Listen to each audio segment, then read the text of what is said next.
एक दिन अकबर दरबार में बैठे हुए थे और उन्होंने दरबारियों से पूछा, अगर मैं एक झील को सोने की झील में बदल दूं तो क्या होगा? दरबारियों ने सोचा कि यह तो बहुत ही असंभव काम है, लेकिन वे कुछ कहने से डर रहे थे। तभी बीरबल ने मुस्कुराते हुए कहा, जहांपनाह, यह तो बहुत आसान है। अकबर को आश्चर्य हुआ और उन्होंने पूछा, कैसे? बीरबल ने कहा, जहांपनाह, बस इतना करना होगा कि पूरे राज्य में यह घोषणा करवा दें कि हर व्यक्ति एक चुटकी सोना उस झील में डालकर आए। देखते ही देखते झील सोने से भर जाएगी। अकबर को बीरबल की बात सुनकर बहुत मजा आया, लेकिन उन्होंने सोचा कि क्या ऐसा वास्तव में संभव है। उन्होंने बीरबल का सुझाव मानकर पूरे राज्य में घोषणा करवा दी।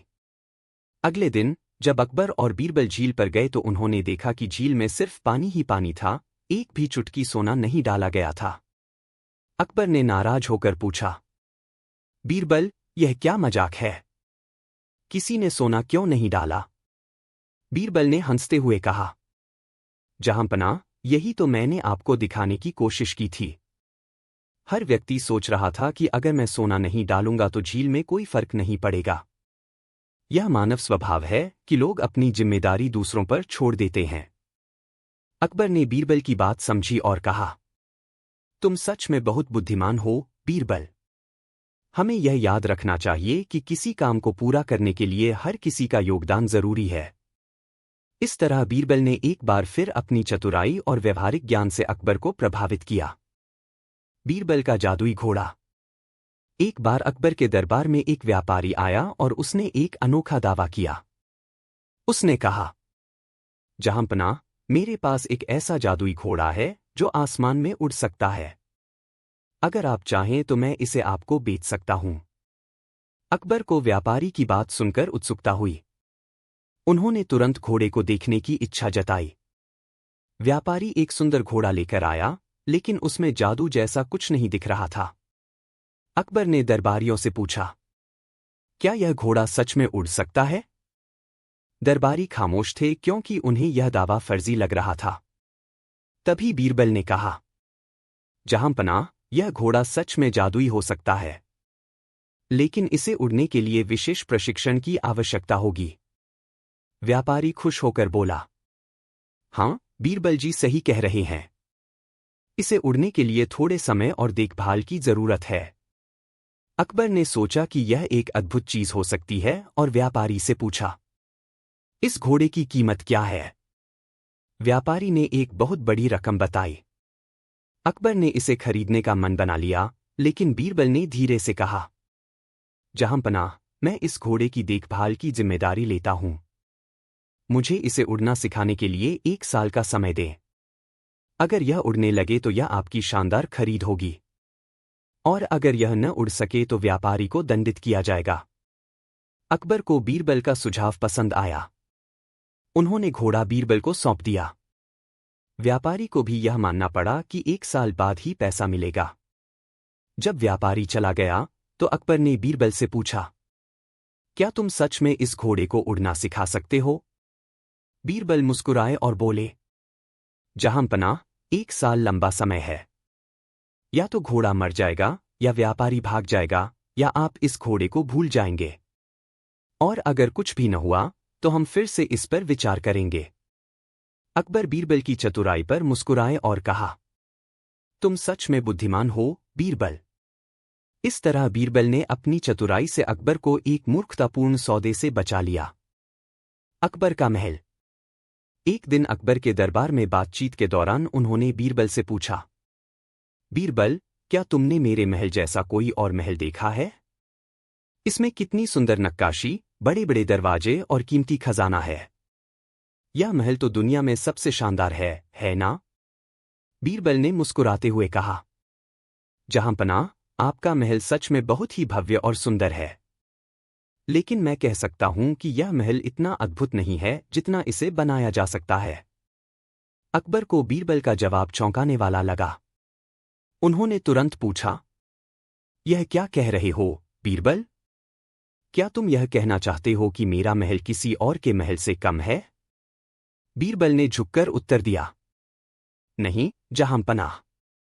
मैं तो बस यह कह रहा हूं कि महल को असली सुंदरता देने वाले पत्थर, सोने या गहने नहीं होते। इसे सुंदर बनाते हैं इसके अंदर रहने वाले लोग। अगर आपके महल में सभी लोग खुश हैं, न्याय हो रहा है और हर कोई सुरक्षित महसूस करता है, तभी यह दुनिया का सबसे शानदार महल होगा। अकबर ने थोड़ी देर सोचा और कहा, तो तुम कहना चाहते हो कि मेरा महल उतना भव्य नहीं है जितना होना चाहिए, क्योंकि राज्य के हर नागरिक की खुशियां इसमें झलकनी चाहिए। बीरबल ने सिर झुकाकर उत्तर दिया, जहांपनाह, आपने बिल्कुल सही समझा। अगर आपका महल केवल अमीरी दिखाने का प्रतीक है और इसमें जनता की खुशी नहीं है, तो यह केवल पत्थरों का ढेर है। अकबर बीरबल की बुद्धिमानी से प्रभावित हुए। उन्होंने फैसला किया कि वह अपने राज्य के हर नागरिक के सुख और सुरक्षा का ध्यान रखेंगे ताकि उनका महल सच में दुनिया का सबसे शानदार महल बन सके। यह कहानी हमें सिखाती है कि किसी भी स्थान की असली सुंदरता वहां के लोगों की खुशी और शांति में छुपी होती है। बीरबल और महारानी का चुराया हुआ हार। अकबर के राजमहल में एक दिन बड़ी हलचल मच गई। महारानी का कीमती हार, जिसे उन्होंने अपने विवाह के समय पहना था, अचानक गायब हो गया। यह हार न केवल मूल्यवान था, बल्कि महारानी के लिए भावनात्मक रूप से भी बहुत खास था। महारानी ने यह बात अकबर को बताई। अकबर को यह जानकर बहुत गुस्सा आया। उन्होंने तुरंत सभी दरबारियों को बुलाकर कहा, जो भी चोर हमारे महल से हार चुराने की हिम्मत कर सकता है, उसे सख्त सजा दी जाएगी। लेकिन हमें सबसे पहले हार वापस चाहिए। दरबार में हलचल मच गई। सभी दरबारी और सेवक एक दूसरे की ओर देखने लगे। तभी अकबर ने बीरबल से कहा, बीरबल, यह तुम्हारी जिम्मेदारी है। किसी भी कीमत पर हमें यह हार वापस चाहिए। क्या तुम चोर को ढूंढ सकते हो? बीरबल मुस्कुराए और बोले, जहांपनाह, मैं चोर को ढूंढने की कोशिश करूंगा, लेकिन मुझे थोड़ा समय चाहिए। अकबर ने बीरबल को 3 दिन का समय दिया। पहला दिन, जांच की शुरुआत। बीरबल ने सबसे पहले महारानी के कमरे की जांच की। उन्होंने उस दिन के सभी सेवकों और दासियों से पूछा कि कौन कौन महारानी के पास आया था। हर किसी ने अपनी सफाई दी। इसके बाद बीरबल ने पूरे महल के सेवकों और दरबारियों को एक जगह बुलाया और कहा, जो भी चोर है, यदि वह खुद हार लौटाएगा तो उसे माफ कर दिया जाएगा, लेकिन अगर मैं उसे पकड़ लूंगा तो सजा दोगुनी होगी।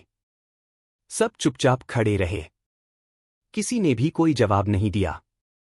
बीरबल ने महसूस किया कि चोर खुद हार वापस नहीं करेगा। दूसरा दिन, चतुराई से जाल बिछाना। दूसरे दिन बीरबल ने एक अनोखी योजना बनाई।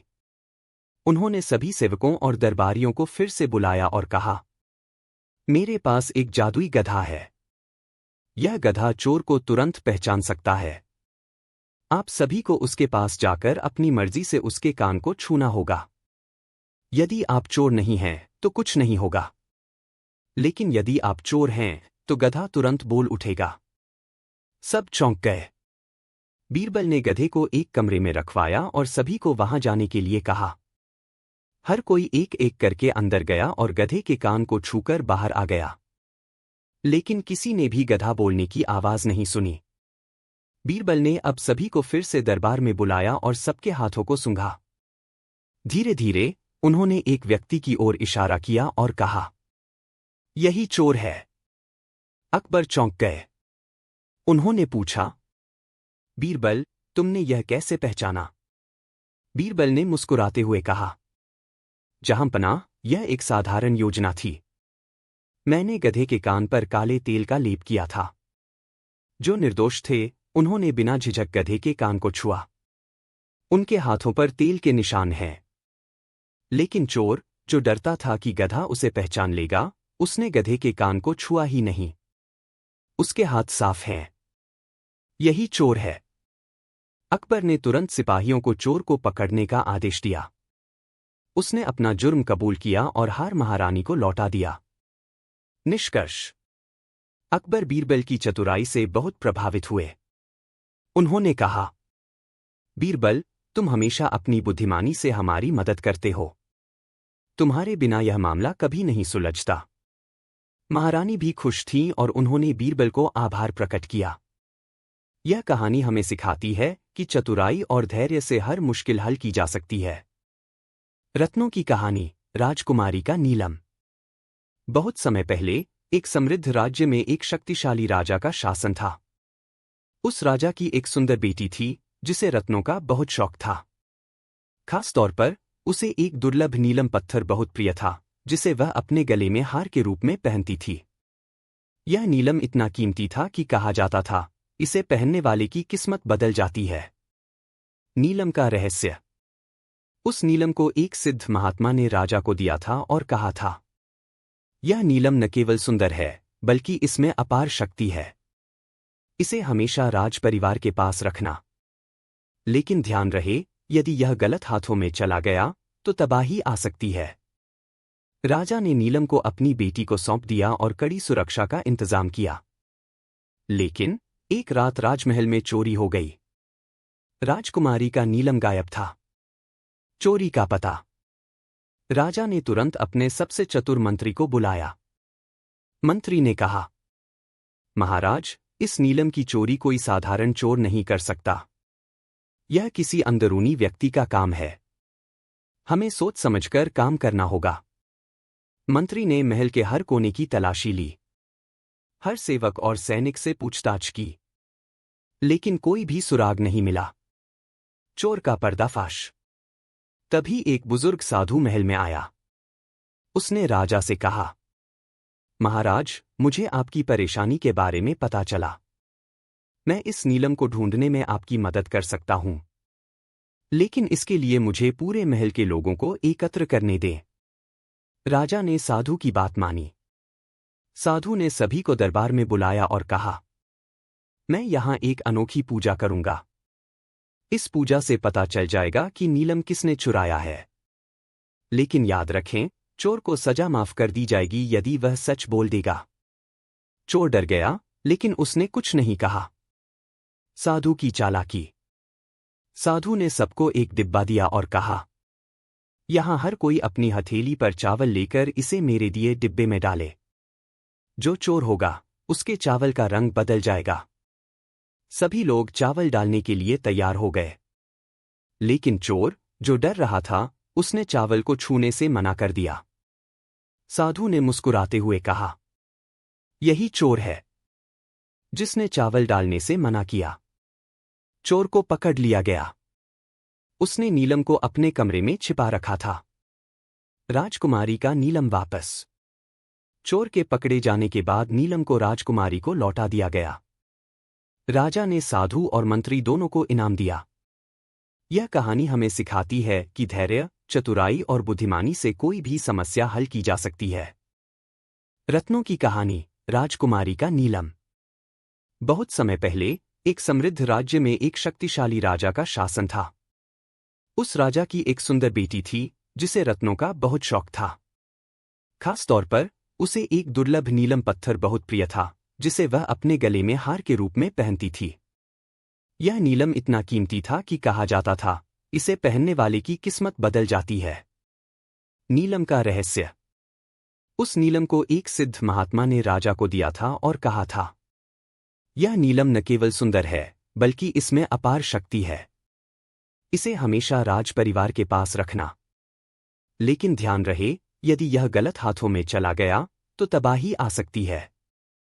राजा ने नीलम को अपनी बेटी को सौंप दिया और कड़ी सुरक्षा का इंतजाम किया। लेकिन एक रात राजमहल में चोरी हो गई।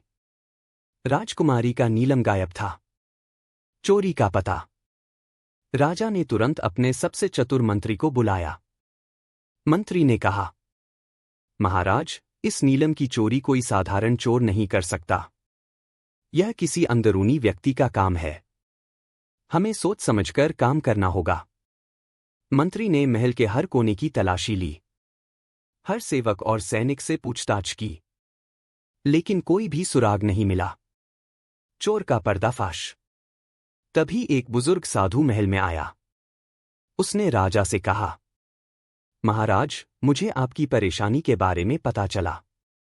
मैं इस नीलम को ढूंढने में आपकी मदद कर सकता हूं, लेकिन इसके लिए मुझे पूरे महल के लोगों को एकत्र करने दें। राजा ने साधु की बात मानी। साधु ने सभी को दरबार में बुलाया और कहा, मैं यहां एक अनोखी पूजा करूंगा। इस पूजा से पता चल जाएगा कि नीलम किसने चुराया है। लेकिन याद रखें, चोर को सजा माफ कर दी जाएगी यदि वह सच बोल देगा। चोर डर गया, लेकिन उसने कुछ नहीं कहा। साधु की चालाकी। साधु ने सबको एक डिब्बा दिया और कहा, यहां हर कोई अपनी हथेली पर चावल लेकर इसे मेरे दिए डिब्बे में डाले। जो चोर होगा, उसके चावल का रंग बदल जाएगा। सभी लोग चावल डालने के लिए तैयार हो गए। लेकिन चोर, जो डर रहा था, उसने चावल को छूने से मना कर दिया।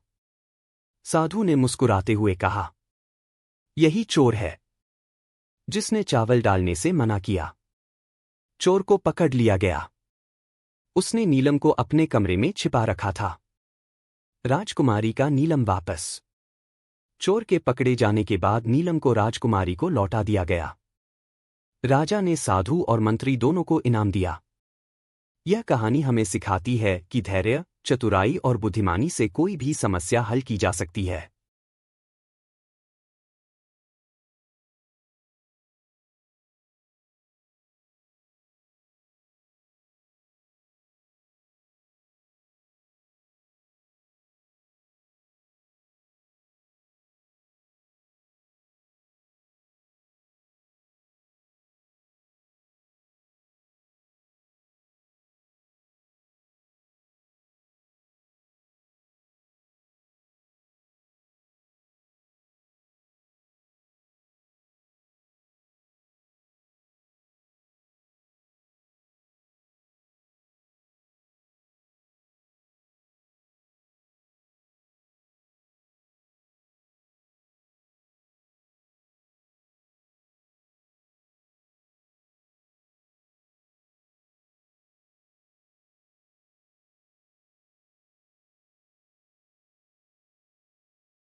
दोस्ती का असली मतलब समझना पड़ता है। कहानी की शुरुआत। एक समय की बात है, एक छोटे से गांव में बसु नाम का एक लड़का रहता था। बसु एक गरीब परिवार से था, लेकिन उसका मन बहुत अच्छा था। उसके घर में सिर्फ माँ बाप और एक बहन थी। बसु को हमेशा से एडवेंचर का शौक था। हर दिन कुछ ना कुछ नया करना, नए दोस्तों से मिलना और कुछ अलग करना उसकी जिंदगी का हिस्सा था। गांव के पास एक पुराना जंगल था, जहां लोगों का जाना मना था। कहानियां थी कि वहां एक जादुई चिमनी छुपी हुई थी, जो अपने पास राखी किसी भी चीज को जादुई शक्ति दी सकती थी। काफी लोग इस बात से काफी घबराए हुआ, लेकिन बसु को इस बात का कोई डर नहीं था। उसने सोचा कि अगर ये सच है, तो ये उसके लिए एक बड़ा अवसर हो सकता है। जादुई चिंग की खोज। एक दिन बसु अपने दोस्तों के साथ जंगल की तरफ गया। वहां उन्होंने कई अजीब चीजें देखी, भूतिया आवाजें, अजीब सी रोशनियां, और सब कुछ ऐसा लगता था जैसे कोई पुरानी कहानी सच हो रही हो। बसु का मान था कि वो जल्दी से उस जादुई चिंग को ढूंढकर अपनी जिंदगी को बदल देगा। जंगल में एक पुराना मंदिर था, और मंदिर के अंदर एक पुरानी छत थी, जो काफी धीरे धीरे गिर रही थी। बसु को वहां एक चिंग दिखाई दी, जो अपने आप में पूरी दुनिया से अलग लग रही थी। वह चिंग एक छोटी सी राख से भरी हुई थी, लेकिन इसके आसपास एक चमक थी, जो किसी भी इंसान को अपनी ओर खींचे। बसु ने सोचा कि ये वही जादुई चिंग है जिसके बारे में सुनने में आया था। उसने चिंग को अपने हाथ में उठाया और जिसे उसके हाथ में आते हाई चिंग में एक तेज रोशनी चमकने लगी। जादुई चिंग की शक्ति। जब बसु ने चिंग को अपने हाथ में उठाया, तो कुछ अजीब होने लगा। उसके सामने एक पुराना और धीरे से चलने वाला रखवाला गार्ड आया। रखवाला ने कहा, तुमने इस चिंग को उठाया है और अब तुम्हारे पास इसकी सारी शक्ति है, लेकिन इस शक्ति का इस्तेमाल तुम्हें बहुत सोच समझ कर करना होगा। हर फैसला तुम्हारे लिए एक नया सफर हो सकता है। बसु थोड़ा चौंक गया, लेकिन उसने रखवाले से पूछा, ये चिंग किस काम आएगी? मैं कैसे इसकी मदद से अपनी जिंदगी को बदल सकता हूं? रखवाला ने कहा, इस चिंग की शक्ति हर चीज को बदलने की है। तुम अपनी इच्छा से कुछ भी पा सकते हो, लेकिन तुम्हें अपनी जिंदगी को समझदारी से जीना होगा। अगर तुम गलत फैसला करोगे, तो ये शक्ति तुम्हें खुद भी नुकसान पहुंचा सकती है। बसु को ये बात समझ में आई, और उसने सोचा कि ये चिंग सिर्फ उसका मददगार नहीं, बल्कि एक सबक भी है। बसु की पहली इच्छा। बसु ने पहली बार अपनी इच्छा को सोचा। उसने कहा, मुझे अपने परिवार के लिए धन और संपत्ति चाहिए। उसके बाद चिंग की रोशनी और भी तेज हो गई, और अचानक उसके सामने एक बड़ा खजाना दिखाई दिया। ये खजाना बसु के घर के पास था, और सब लोग हैरान हो गए कि ये पैसा कहाँ से आया। लेकिन धीरे धीरे बसु को समझ में आने लगा कि सिर्फ पैसा सब कुछ नहीं होता। गांव में कुछ लोगों ने उसका उपहार छुपाने और अपना रास्ता बनाना शुरू कर दिया। बसु ने महसूस किया कि धन और संपत्ति से जिंदगी का असली सुख नहीं मिलता। इसलिए उसने अपनी अगली इच्छा को कुछ और ढंग से सोचने का फैसला किया। जादुई चिंग के साथ दोस्ती। एक दिन जब बसु अपने नए फैसलों पर विचार कर रहा था, उसने सोचा कि वो अपने दोस्तों और गांव वालों की मदद करने के लिए चिंग का इस्तेमाल करेगा। उसने चिंग से कहा, मैं अपने दोस्तों को असली दोस्ती का मतलब समझाने के लिए कुछ करना चाहता हूं। जादुई चिंग की रोशनी थोड़ी धीमी पड़ गई, लेकिन तभी बसु के सामने एक नए दोस्त का रूप दिखाई दिया, एक और लड़का, जिसका नाम भाषण था।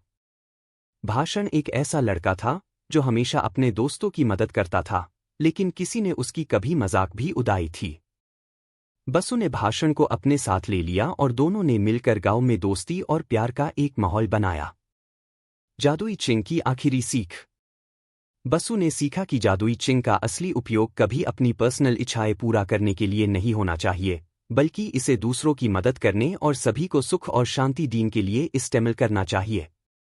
जब उन्होंने अपनी सारी इच्छाओं को समझदारी से बदला, तभी उन्होंने चिंग का असली रूप देखा। चिंग ने उन्हें बता दिया कि असली शक्ति किसी भी चीज में नहीं, बल्कि अपने मन और दोस्तों में होती है।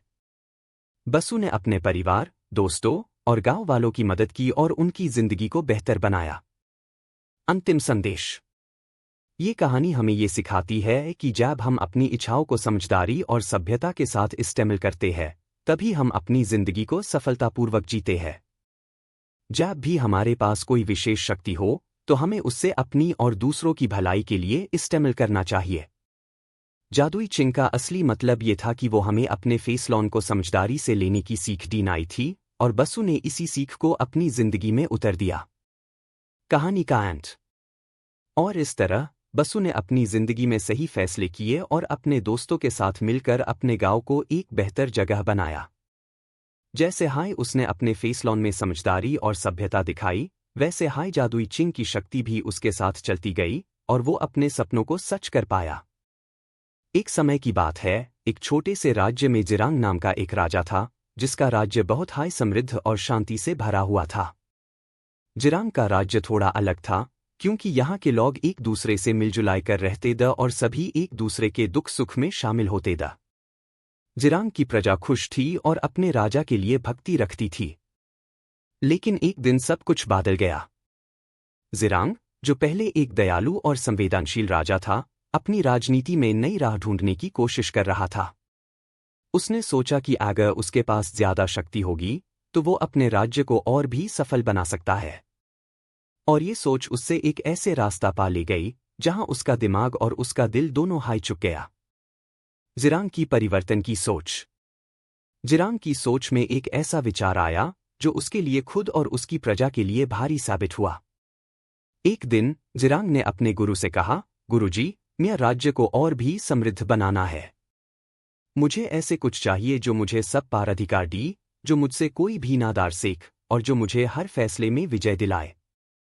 गुरुजी ने पहले तो कुछ देर तक कुछ नहीं कहा, लेकिन फिर उन्होंने कहा, राजा, ये जो तुम चाहते हो, ये तुम्हें सिर्फ एक चीज से मिल सकता है, एक ऐसी शक्ति जो तुम्हें सब पा पूरी विजय दी, लेकिन इस शक्ति का इस्तेमाल तुम्हें बहुत समझदारी से करना होगा।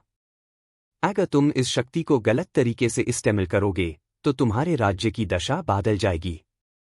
जिरांग ने अपने गुरु की बात को ध्यान से सुना, लेकिन उसकी इच्छा और बढ़ी थी। उसने सोचा कि गुरु की बात बस एक चीज के लिए थी, और उसने अपनी राह को अपने मन से छुपा लिया। जिरांग की जादुई शक्ति की खोज।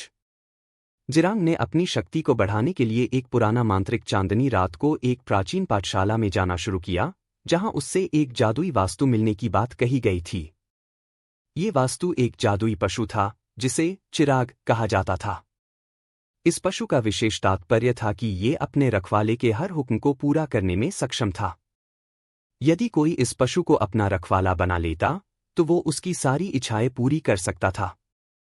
जिरांग ने ये सोचकर इस जादुई पशु को अपने हाथ में उठाया और अपने राज्य पर इसकी शक्ति का इस्तेमाल करना शुरू किया। जिरांग के शक्ति का प्रारंभ। जिरांग ने सबसे पहले अपने राज्य के हर शहर और गांव के ऊपर अपनी पूरी चादर फैलाई। उसने अपने सभी प्रजाओं से कहा, अगर आपको मेरी इच्छाएं पूरी करनी है, तो आपको मेरी बात माननी होगी। मेरी हुकूमत अब आप सब पर पूरी तरह से चलने वाली है। जिरांग की इस बात को सुनकर पहले तो सभी लोग हैरान। लोग समझ नहीं पाए कि इस नए राजा का क्या मतलब था। फिर धीरे धीरे उन्होंने देखा कि जिरांग ने सब कुछ अपने कंट्रोल में कर लिया था। जिरांग ने प्रजा पर हर एक फैसला अपने हिसाब से ठोपा, और हर काम में अपनी इच्छा को पहले रखा। उसने अपने राज्य में एक नया कानून बनाया कि सभी लोग को उसकी बात माननी होगी, नहीं तो उन्हें सजा दी जाएगी। लोग इस नए कानून से परेशान हो गए, लेकिन कोई भी उसके सामने कुछ कह नहीं पाता था, क्योंकि जिरांग के पास जादुई पशु की शक्ति थी। प्रतिज्ञा के प्रतिष्ठान। जिरांग ने अपने राज्य में कुछ पुराने मंदिरों को भी अपने कंट्रोल में कर लिया। उसने ये सोचा कि अगर मंदिर के पंडित उसके हुक्म को मानेंगे, तो राज्य में लोग भी उसकी बात मानेंगे। उसने पंडितों से कहा कि अगर उन्हें अपने मंदिरों में प्रार्थना करनी है, तो उन्हें सबसे पहले उसकी प्रतिज्ञा लेनी होगी। जब लोगों ने देखा कि मंदिर के पंडित भी जिरांग के कंट्रोल में आ गए हैं, तो उन्होंने भी अपनी जिंदगी में जिरांग के हुक्म को मानना शुरू कर दिया। इस तरह राजा का शक्ति का प्रभाव हर शहर और गांव तक फैल गया। लेकिन जब लोगों ने अपने जीवन में जिरांग के हुक्मों का अनुकरण करना शुरू किया, तब उन्होंने महसूस किया कि कुछ तो गलत हो रहा है। लोगों की खुशी धीरे धीरे कम हो गई थी। लोग अपने काम में जो सुख और आज़ादी महसूस करते थे, वो अब ढूंढने पार भी नहीं मिल रही थी। प्रवाह में बदलाव। जिरांग के राज्य की प्रजा में एक अजीब सी ठंड हो गई थी। लोगों का मन और चेहरा दोनों उदास हो गए दा।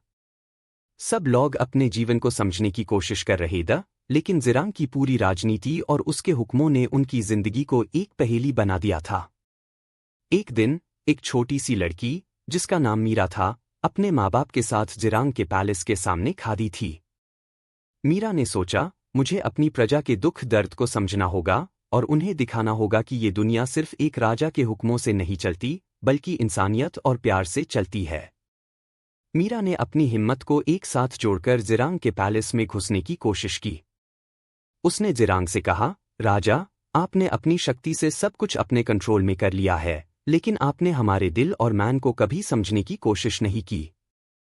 आपने हमारी खुशियां छीन ली है, आपने हमें जीने का हक नहीं दिया। जिरांग ने पहले तो मीरा को समझने की कोशिश की, लेकिन फिर उसने सोचा, ये लड़की मेरे खिलाफ कैसे बात कर रही है? ये मेरी राजनीति को चैलेंज कर रही है। मीरा की प्रतिक्रिया। मीरा ने जिरांग से कहा, राजा, शक्ति का असली अर्थ तभी समझ में आता है जब आप अपनी प्रजा को प्यार और संवेदना देने की कोशिश करते हैं। अगर आप सिर्फ अपनी शक्ति दिखाने की कोशिश करेंगे, तो एक दिन आप अपने हाय राज्य में अकेला हो जाएंगे। आपकी प्रजा आपके साथ नहीं रहेगी। जिरांग को पहली बार अपनी गलती का एहसास हुआ। उसने समझा कि असली शक्ति दूसरों पर हुक्म चलाने में नहीं, बल्कि उनके दुख दर्द को समझने में होती है। अंतिम मोड़। जिरांग ने मीरा की बात को अपने दिल से सुना और अपनी राजनीति में बदलाव लाने का फैसला किया। उसने अपनी शक्ति का इस्तेमाल अपनी प्रजा के लिए करना शुरू किया और धीरे धीरे राज्य में शांति और खुशी वापस आ गई। इस कहानी से हमें ये सीख मिलती है कि असली शक्ति कभी भी किसी और पार अपना हुक्म चलाने में नहीं होती। ये संवेदना, प्यार और अपने फैसलों की सही समझ में होती है। अगर हम अपनी शक्ति का इस्तेमाल अपने और दूसरों के लिए करते हैं, तो हमारी जिंदगी सच में सफल होती है। एक समय की बात है, एक छोटे से राज्य में जिरांग नाम का एक राजा था, जिसका राज्य बहुत हाई समृद्ध और शांति से भरा हुआ था। जिरांग का राज्य थोड़ा अलग था, क्योंकि यहाँ के लोग एक दूसरे से मिलजुल कर रहते थे और सभी एक दूसरे के दुख सुख में शामिल होते थे। जिरांग की प्रजा खुश थी और अपने राजा के लिए भक्ति रखती थी। लेकिन एक दिन सब कुछ बदल गया। जिरांग, जो पहले एक दयालु और संवेदनशील राजा था, अपनी राजनीति में नई राह ढूंढने की कोशिश कर रहा था। उसने सोचा कि अगर उसके पास ज्यादा शक्ति होगी, तो वो अपने राज्य को और भी सफल बना सकता है। और ये सोच उससे एक ऐसे रास्ता पा ले गई, जहां उसका दिमाग और उसका दिल दोनों हाई चुक गया। जिरांग की परिवर्तन की सोच। जिरांग की सोच में